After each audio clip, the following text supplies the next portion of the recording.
안녕하세요, 끄덕찬입니다. 챔피언스리그 준결승 대진표가 완성되었습니다. 아스날, 파리 생제르맹, 바르셀로나, 인테르가 준결승에 진출하게 되었고 우승 결정까지 이제 단 3경기만을 남겨두고 있습니다. 지금까지 강한 상대들을 이겨내고 올라왔기 때문에 누가 우승해도 전혀 이상할 것이 없는 4팀입니다. 4월 22일자 기준 각 팀의 부상자 명단을 살펴보면 바르셀로나는 발데, 카사도, 레반도프스키, 파리 생제르맹은 파초, 아스날은 마갈량이스, 하베르츠, 칼라피오리, 조르지뉴, 인테르는 둠프리스, 튀랑, 지엘린스키입니다. 단순히 4강까지 진출한 저력만으로도 어느 팀이 이기고 질지 예측하기 힘들지만 계속되는 리그와 토너먼트가 병행되는 일정에 추가적인 부상 변수 또한 무시할 수 없습니다. 한국 시간으로 4월 30일 아스날과 파리와의 1차전이 5월 1일에 바르셀로나와 인테르의 경기가 예정되어 있습니다. 각 팀마다 최대 3경기, 탈락할 팀에겐 2경기가 남은 상황인데 말씀드린 부상자 명단을 포함해 8강전 1, 2차전 전적과 가장 최근의 상대 전적을 토대로 어떤 식으로 경기가 펼쳐질지 짧게 예상해보도록 하겠습니다. 끝까지 시청해주시면 감사하겠습니다.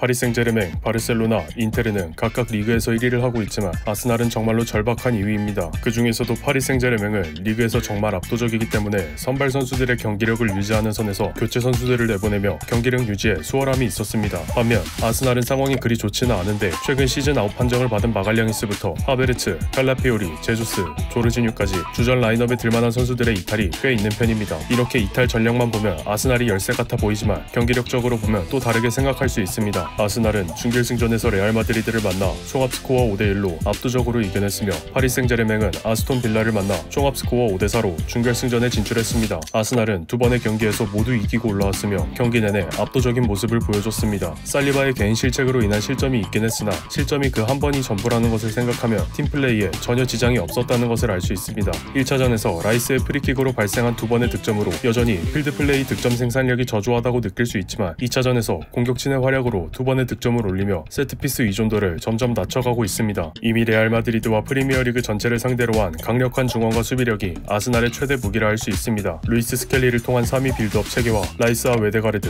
마르티넬리와 사카의 순간적인 스위치, 메리누가 원래 미드필더의 힘을 살린 엄청난 중원 자강력은 이미 파리를 상대로 승리를 가져온 전적이 있습니다. 그러나 파리 생제르맹도 나름 분위기가 좋았습니다. 프리미어리그의 압도적 1위이자 강력한 챔스 우승 후보였던 리버풀을 당당히 꺾고 올라왔으며 8강전의 상대는 리버풀보다 6순위 아래인 아스톤 빌라였으니 수월하게 준결승에 진출할 것으로 보였습니다. 1차전은 선제골을 내주었음에도 불구하고 에메리 감독의 트레이드 마크인 선수비 전술을 두회와 흡이차를 앞세운 강력한 활약으로 3대1로 이겨내는 데 성공했습니다. 2차전에서 두 골을 먼저 넣어놓고 내리 3골을 내주며 이상하게 깨지는 모습을 보여주었지만 어쨌든 총합 5대4의 스코어로 당당히 준결승에 진출했습니다. 파리는 겨울에 흡이차의 영입에 성공하고 큰 경기에서 기복을 보였던 바르콜라 대신 두회의 폼을 올리는 데 성공하며 공격진의 무게감과 다양성을 더했습니다. 아스날을 상대로 효과적일 만한 무기를 보면 하키미와 멘데스를 코어로 한 빠른 윙백 조합과 파비앙 루이스와 비티냐를 중심으로 한 전환 패스가 있습니다. 파리의 측면 공격이 굉장히 강력하다고는 생각되지만 아스날은 이미 그 방면의 정점이라 할 수 있는 레알 마드리드를 처참히 박살내고 올라왔기 때문에 선수 개인 기량에 의존한 측면 돌파는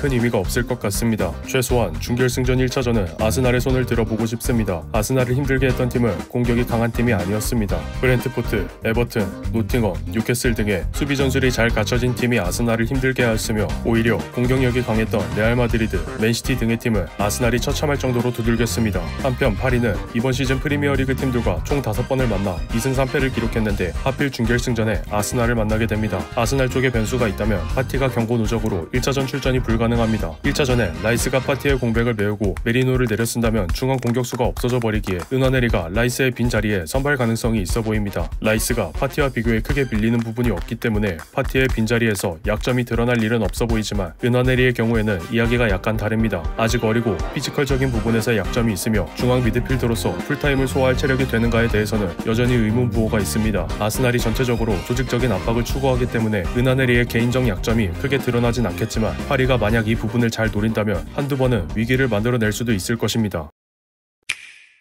어떻게 보면 서로 처지가 가장 비슷한 두 팀끼리 만났습니다. 각자의 리그에서 1위를 하고 있지만 파리처럼 압도적으로 차이가 벌어져 있지 않습니다. 따라서 리그와 챔피언스 리그를 병행하는 일정 속에 선발 선수 관리에 어려움이 있을 것으로 예상됩니다. 양팀 모두 8강 2차전에서 무승부 혹은 패배를 기록했는데 이는 촘촘한 일정 속에서 선수들의 컨디션이 경기력에 영향을 준 것이 아닐까 생각됩니다. 최근 양팀의 3월 이후 부상 리포트를 보면 바르셀로나는 발데, 카사도, 레반도프스키가, 인테르는 둠프리스, 튀랑, 지엘린스키가 있습니다. 먼저 그저 바르셀로나의 특징입니다. 수페르코파에서도 우승하고 라리가 1위를 달리고 있으며 챔피언스리그도 준결승에 진출하고 코파델레이도 결승전에 진출했습니다. 즉 참가한 모든 대회에서 탈락하지 않고 있습니다. 선수 개개인의 경기력의 고점이다라고 볼 수 있지만 반대로 이 일정들을 모두 소화했기 때문에 선수들의 체력적인 부담이 누적되어 있다고 해석할 수도 있습니다. 바르셀로나의 일정을 보면 레알 마드리드와의 코파델레이 결승전이 챔피언스리그 바로 4일 전에 잡혀 있습니다. 하필 결승전이 엘클라시코인 만큼 풀주전이 불가피해 보입니다. 이 경기에서 추가 부상자가 나오지 않도록 선수단 관리가 가장 중요해 보입니다. 페드리를 중심으로 한 역습이 좋다고 하기엔 인테르도 역습이 만만치 않습니다. 5명의 중원으로 이뤄진 강력한 중원 장악력과 차라노글루를 중심으로 한 측면 전환이 장점이면서 다소 부족하다고 평가되는 볼키핑을 바렐라와 미키타리안이 옆에서 채워줍니다. 무엇보다 인테르의 장점은 강력한 수비를 바탕으로 한 경기당 0.4골의 실점률입니다. 1차전의 양상에 따라 2차전을 예상할 수 있을 것 같은데 당장 그 1차전마저 레반도프스키와 티랑이 부상이라 어떻게 될지 쉽게 예상할 수 없습니다. 경기당 최소 실점 대 최다 득점, 리그 우승을 포기 못하는 지옥의